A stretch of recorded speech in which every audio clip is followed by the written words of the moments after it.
No one in America thought anything worthwhile would come from the great American desert of the West. The area was seen by many as unpopulated and unfit for the lives of anyone with any dignity. By the mid-1840s, however, some adventurous migrants had discredited this image by finding success in the West, either as farmers or ranchers. As soon as word got around, the great American desert had changed in the minds of the people to a bold new frontier, where unpopulated land only meant a fresh start for the middle class and their families. The land itself became a source of beauty for painters, such as those who comprised the Rocky Mountain School, painting large canvases displaying the landscape and attracting more people from the east. The migrants saw themselves as pioneers exploring the final frontier, the last truly unexplored area. What conflicted with their expectations of an empty land were, naturally, the groups that already lived there. Though the land was America-owned, other ethnic groups had already been living on it for generations. The largest of the groups were Chinese immigrants, who had lived in America prior to the gold rush, but then moved to California by thousands afterwards. The Hispanic immigrants, who had started communities in the West in an attempt to convert Native Americans, and the natives themselves, who had lived in the area for as long as they knew of. All of these groups were affected once the Eastern Americans began to populate the final frontier. The migrants from the East were more than just farmers and ranchers. One of the most influential reasons to move to the West was to strike it rich mining for gold. Starting with the California Gold Rush of 1849, miners from all regions of America would optimistically settle around an area where gold or silver had been spotted. These boom towns would become cities populated by miners, at least until productivity slowed, at which point the towns would be emptied. These settled communities were the original sources of large, expanding economies in the West. Other sources of early communities and privately owned land were acts such as the Homestead Act and other land selling acts, which allowed any American to cheaply and easily acquire acres of land to start fresh on. Farms, cattle ranches, boom towns, and other forms of communities sprung up. This growth of industry and American culture naturally brought on some conflicts with the other groups. The least affected of these three groups was the Hispanic population. Considering the land they lived on was once part of the Spanish Empire and then the Mexican Republic, it's understandable that they would be at the top of the area's social ladder prior to the migrants' arrival.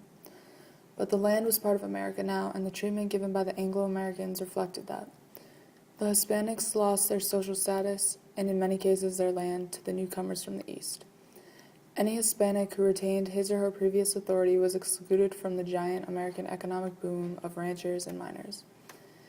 Any Hispanic who accepted their new working-class position was kept to the lowest-paying jobs. While Hispanics were no longer dominant, they suffered much less than the other groups, some actually finding opportunity in their new position.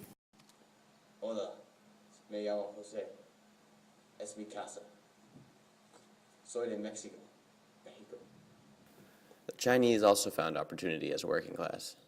Originally, they were accepted by the Anglo-Americans, but once they began to find success by working hard, the American culture that originally congratulated them felt threatened.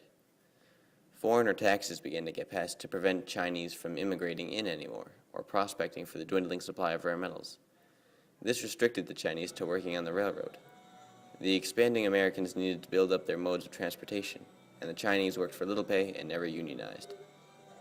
Once the railroad was finished, the now unemployed Chinese people moved into cities, starting Chinatowns where their culture was preserved. The Chinese were still feared for their hard work, as many considered them unfair competition for employment. It became popular for American politicians to exclude the Chinese and for anti-coolie clubs, named after the nickname for Chinese indentured servants, to storm into Chinatowns and riot, even beating Chinese in the street. The Chinese obviously opposed this, and they considered themselves a noble, enlightened civilization, but their protests generally were ignored.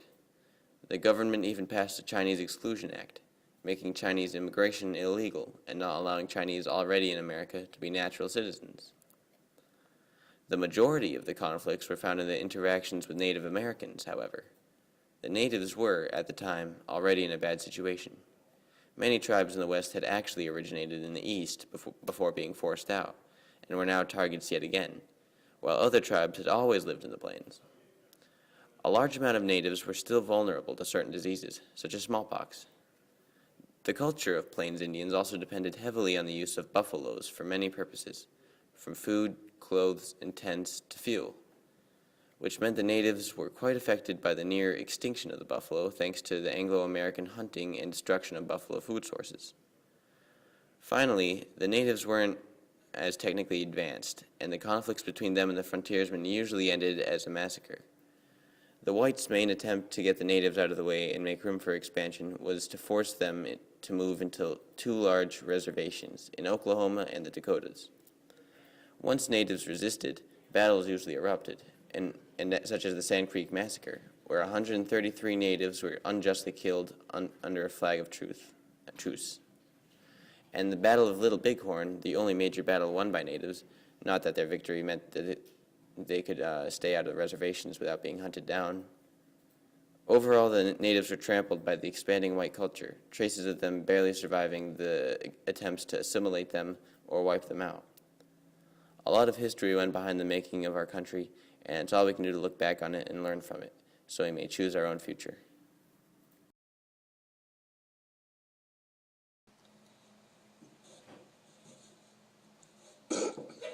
I can't